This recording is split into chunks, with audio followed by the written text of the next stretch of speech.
உதயகுமார் வணக்கம். நிச்சயமாக திருநெல்வேலியில் நேற்று 3 கோடி ரூபாய் மதிப்புள்ள கஞ்சா பறிமுதல் செய்யப்பட்ட விவகாரத்தில் 2 பேர் கைது செய்யப்பட்ட நிலையில் இந்த கஞ்சா கடத்தல் நெட்வொர்க்கின் முக்கிய புள்ளியாக செயல்பட்ட கலைஞர் பாண்டியன் 45 வயதான தாளையூத்து பகுதியைச் சேர்ந்த கலைஞர் பாண்டியன் என்பவர் போலீசாரின் விசாரணைக்கு பயந்து அனைத்து பொருட்களும் பறிமுதல் செய்யப்பட்ட நிலையில் தற்கொலை செய்து உயிர் இழந்திருப்பது திருநெல்வேலி பகுதியில் மிகப்பெரிய பரபரப்பினை ஏற்படுத்தியுள்ளது.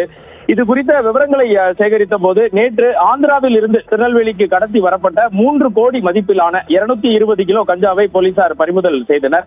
இந்த வழக்கில் தனது மகனும் கோடிக்கணக்கான ரூபாய் சரக்குகளும் சிக்கியதால் மனம் உடைந்து விஷம் குடித்த கடத்தல் கும்பலின் மூளையாக செயல்பட்ட முக்கிய நபரான கலைஞர் பாண்டியன் என்பவர் விஷம் குடித்த நிலையில் சிகிச்சை பலனின்றி இன்று உயிரிழந்த சம்பவம் திருநெல்வேலி முழுவதும் ஏன் தமிழகம் முழுவதுமே மிகுந்த பரபரப்பினை ஏற்படுத்தியுள்ளது என்றே கூற வேண்டும். தென் மாவட்டங்களில் கஞ்சா புழக்கத்தை தடுக்க திருநெல்வேலி மாநகர போலீசார் பல்வேறு தனிப்படைகளுடன் இணைந்து தீவிர கண்காணிப்பில் ஈடுபட்டு வருகின்றனர். திருநெல்வேலி மாநகர காவல்துறை ஆணையாளர் சந்தோஷ் அதிமணியின் உத்தரவின் பேரில் திருநெல்வேலி துணை ஆணையாளர்கள் வினோத் சாந்தாராம் மற்றும் டாக்டர் பிரசன்னகுரா தலைமையில் சிறப்பு படை செயல்பட்டு வருகிறது. இந்த நிலையில் ஆந்திராவில் இருந்து திருநெல்வேலிக்கு பெரிய அளவில் கஞ்சா கடத்தப்படுவதாக தூத்துக்குடி போதைப் பொருள் தடுப்பு பிரிவு போலீசாருக்கு ரகசிய தகவல் ஒன்று கிடைக்கிறது.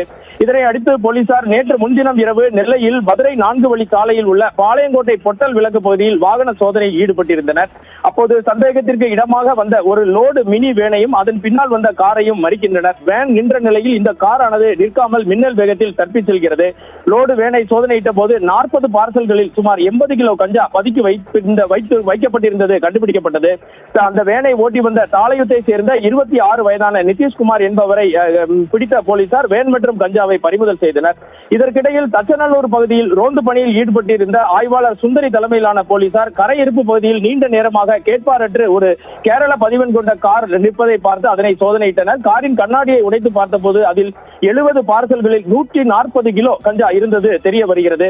ஒரே இரவில் திருநெல்வேலி மாநகர போலீசார் மற்றும் போதைப் பொருள் தடுப்பு பிரிவினர் நடத்திய இந்த அதிரடி வேட்டையில் மொத்தம் 220 கிலோ கஞ்சா பறிமுதல் செய்யப்படுகிறது.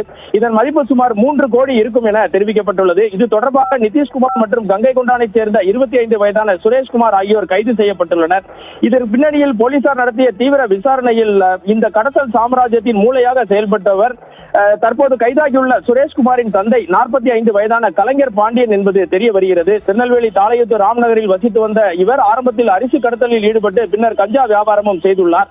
திருநெல்வேலியில் இருந்து லாரிகளில் ரேஷன் அரிசியை ஆந்திரா மற்றும் ஒடிசாவுக்கு கடத்தி செல்லும் இவர்கள் அங்கு அரிசியை இறக்கிவிட்டு திரும்பும் போது அதே மூட்டைகளில் கஞ்சாவை பதுக்கி திருநெல்வேலிக்கு கொண்டு வந்தது திருநெல்வேலி மாநகர காவல்துறையினரின் விசாரணையில் தெரிய வந்துள்ளது.